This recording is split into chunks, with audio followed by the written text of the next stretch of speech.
নমস্কার বন্ধুরা, সম্পাস রান্নাঘরে আপনাদের সকলকে স্বাগত। আজ আবার একটা রেসিপি নিয়ে আপনাদের কাছে চলে এলাম। আজকে আমি আপনাদেরকে দেশি কাঁকড়া ঝাল বানিয়ে দেখাবো। এই শীতের দিনে ঝাল ঝাল দেশি কাঁকড়ার রেসিপিটা কিন্তু দারুণ জমে যাবে, তাই ভিডিওটা স্কিপ না করে পুরো রেসিপিটা দেখার অনুরোধ রইল। রেসিপিটা ভালো লাগলে আমাকে কমেন্ট বক্সে কমেন্ট করে জানাবেন। ভালো লাগলে লাইক বাটনটাও প্রেস করে দেবেন, আর আপনাদের বন্ধুদের মধ্যে আমার ভিডিওটাকে শেয়ার করে দেবেন। আর আমার নতুন বন্ধুদের কাছে অনুরোধ, আমার চ্যানেলটাকে সাবস্ক্রাইব করে পাশে থাকবেন।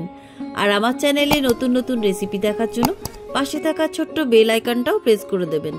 চলুন আর কথা না বাড়ি, কিভাবে আজকে দেশি কাঁকড়া ঝাল বানাবেন রেসিপিটা দেখে নেওয়া যাক।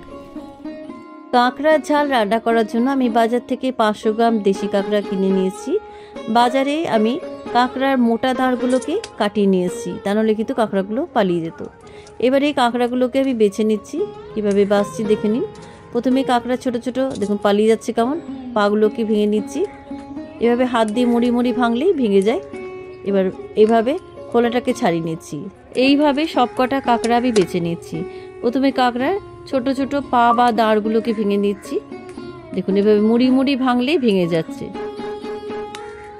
সবকটা পা বা দাঁড় ভেঙে দিলাম।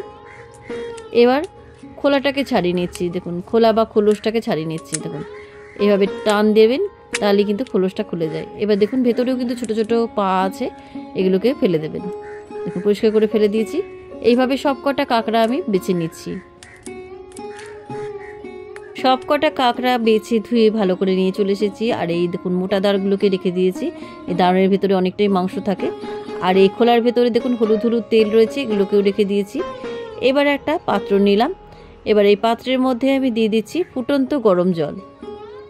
এবার এই গরম জলের মধ্যে দিয়ে দিচ্ছি 1 চামচ লবণ, আর দিয়ে দিচ্ছি 1/2 চামচ হলুদ গুঁড়ো।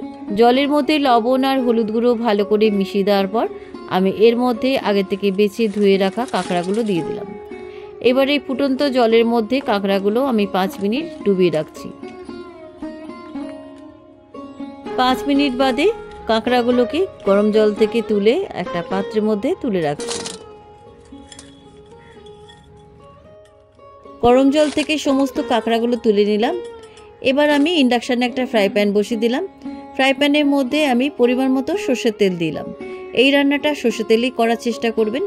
তেলটা খুব ভালোভাবে গরম হয়ে যাওয়ার পর গরম জল থেকে তুলে রাখা কাঁকড়াগুলো এর মধ্যে দিয়ে দিলাম। এবার কাঁকড়াগুলো তেলের মধ্যে লাল করে ভেজে নিচ্ছি।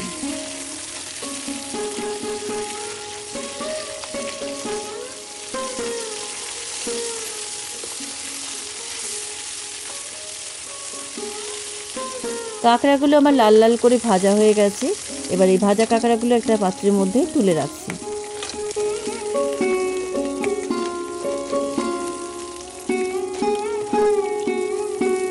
সমস্ত ভাজা কাঁকড়াগুলো আমি তুলে নিলাম। এবার এই কাঁকড়া ভাজা তেলের মধ্যে আরও 2 টেবিল চামচ সর্ষের তেল দিয়ে দিচ্ছি। তেলটা ভালোভাবে গরম হয়ে যাওয়ার পর আমি এর মধ্যে দিয়ে দিচ্ছি 2টো তেজপাতা, 1 টুকরো দারচিনি, 4টে ছোটো এলাচ আর 4-5টা লবঙ্গ। তেলের মধ্যে ফোড়নটা একটুখানি নাড়াচাড়া করার পর আমি এর মধ্যে 2টো মিডিয়াম সাইজের পেঁয়াজ কুচি দিয়ে দিলাম। পেঁয়াজ কুচিগুলো তেলের মধ্যে লাল লাল করে ভেজে নিচ্ছি। তেলের মধ্যে পেঁয়াজ কুচিগুলো লাল করে ভেজে নেওয়ার পর আমি এর মধ্যে 5টা মিহি করে কুচনো কাঁচা লঙ্কা কুচি দিয়ে দিলাম। কাঁচা লঙ্কা কুচিগুলো পেঁয়াজের মধ্যে আমি 30 সেকেন্ডের মতো ভেজে নিচ্ছি। তেলের মধ্যে কাঁচা লঙ্কা কুচিগুলো একটু ভেজে নেওয়ার পর আমি এর মধ্যে দিয়ে দিচ্ছি একটা বড় সাইজের পেঁয়াজ বাটা, আর দিয়ে দিচ্ছি 2টো মিডিয়াম সাইজের টমেটো বাটা। পেঁয়াজ আর টমেটোর কাঁচা গন্ধ চলে যাওয়া পর্যন্ত আমি ভালো করে তেলের মধ্যে ভেজে নিচ্ছি। তেলের মধ্যে পেঁয়াজ আর টমেটো বাটাটা খুব ভালো করে ভেজে নিয়েছি, কাঁচা গন্ধটাও চলে গেছে। এবার আমি এর মধ্যে দিয়ে দিচ্ছি 1 টেবিল চামচ আদা বাটা, আর দিয়ে দিচ্ছি 1 টেবিল চামচ রসুন বাটা। পেঁয়াজ আর টমেটোর মধ্যে আদা রসুন বাটাটা খুব ভালো করে আমি কষিয়ে নিচ্ছি। পেঁয়াজ আর টমেটো বাটার মধ্যে আদা রসুন বাটাটা মিনিট 2 কষিয়ে নেওয়ার পর আমি এর মধ্যে দিয়ে দিচ্ছি 1 টিস্পুন হলুদ গুঁড়ো, আর দিয়ে দিচ্ছি 1 টিস্পুন জিরে গুঁড়ো। এবারে দিচ্ছি 1/2 টিস্পুন ঝাল লঙ্কার গুঁড়ো, আর দিয়ে দিচ্ছি 1 টিস্পুন কাশ্মীরি লঙ্কার গুঁড়ো। স্বাদ মতো নুন আর 1/2 টিস্পুন চিনি দিয়ে খুব ভালো করে মশলাটা কষিয়ে নিচ্ছি। মশলাটা আমি 3-4 মিনিট কষিয়ে নিয়েছি, তবে মশলার মধ্যে এখনও কাঁচা গন্ধ যায়নি, তাই সামান্য একটু জল দিয়ে আমি আরও কিছুক্ষণ কষিয়ে নিচ্ছি, যতক্ষণ না মশলার থেকে তেল ছাড়ছে।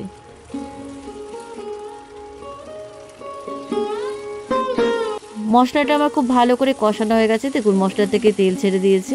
এবার আমি আগে থেকে ভেজে রাখা কাঁকড়াগুলো মশলার মধ্যে দিয়ে দিলাম। মশলার মধ্যে কাঁকড়াগুলো খুব ভালো করে মিশিয়ে আমি 3-4 মিনিট কষিয়ে নিচ্ছি।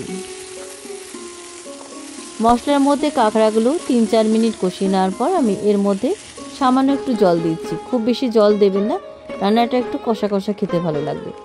জলটা খুব ভালো করে কাঁকড়ার মধ্যে মিশিয়ে দিয়ে আমি 3-4 মিনিট ফুটিয়ে নিচ্ছি।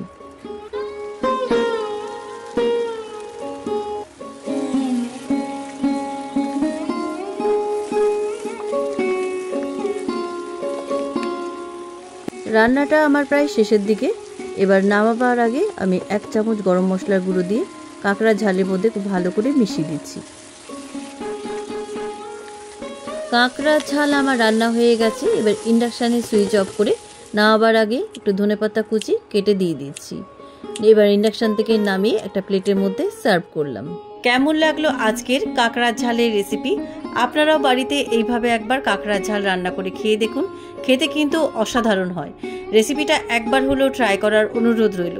রেসিপিটা কেমন লাগলো আমাকে কমেন্ট বক্সে কমেন্ট করে জানাবেন। ভালো লাগলে লাইক বাটনটাও প্রেস করে দেবেন, আর আপনাদের বন্ধুদের মধ্যে আমার ভিডিওটাকে শেয়ার করে দেবেন। আর আমার নতুন বন্ধুদের কাছে অনুরোধ, আমার চ্যানেলটাকে সাবস্ক্রাইব করে পাশে থাকবেন। আর আমার চ্যানেলে নতুন নতুন রেসিপি দেখার জন্য পাশে থাকা ছোট্ট বেল আইকনটাও প্রেস করে দেবেন। আজ তাহলে চলি, আবার একটা নতুন দিনে নতুন রেসিপি নিয়ে আপনাদের কাছে চলে আসব। সবাই ভালো থাকবেন, সুস্থ থাকবেন। ধন্যবাদ।